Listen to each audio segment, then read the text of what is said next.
I have no formal training or anything like that. I've always been very interested in art and the whole process.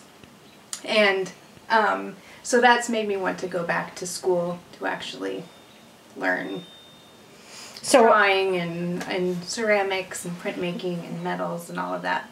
So I'm actually going for art education to teach high school students. I have no formal training or anything like that. I've always been very interested in art and the whole process.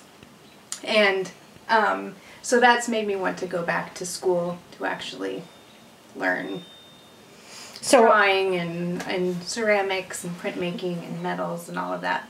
So I'm actually going for art education to teach high school students. How long have you been back in school? Just a year, and I have 2 young girls, so I'm just doing 2 classes a semester. But fortunately, it's all studio classes I get to take because I already have an undergrad from Ball State.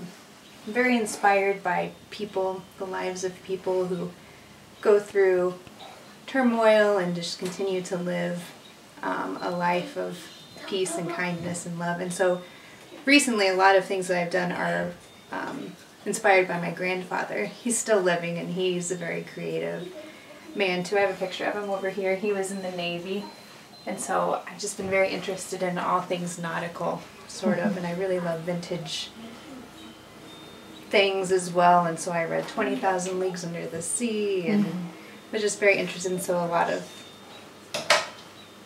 the watercolors I've done recently all have sort of a nautical theme.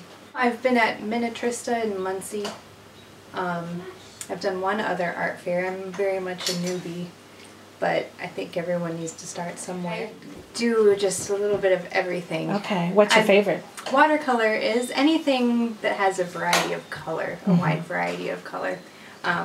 So watercolor I found is very forgiving.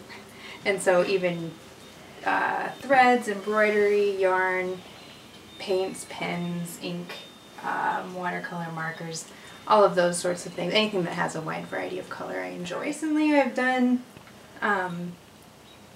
just with getting into embroidery, I've been playing with fabrics and sort of in my drawings incorporating stitches into it as well. And so that's just another thing I've been playing with recently. Like I said, I don't have a lot of work.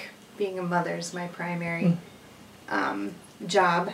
So when I get a chance, then that's when I work on things. So slowly building up a collection.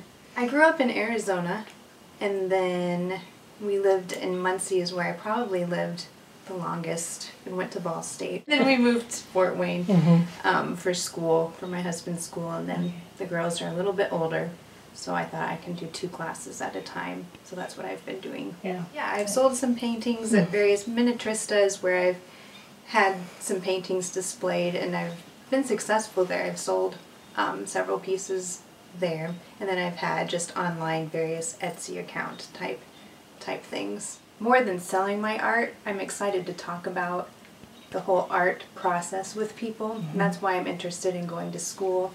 By the age of 8, people have made a decision whether or not they're good at art or not, and I think that's a dilemma. And anyone can do it. Anyone can be, even if I think people have a perception that they need to be able to draw realistically to be an artist or be successful and sell things, but I don't think that's a bit true. I think there's a lot to learn from art, and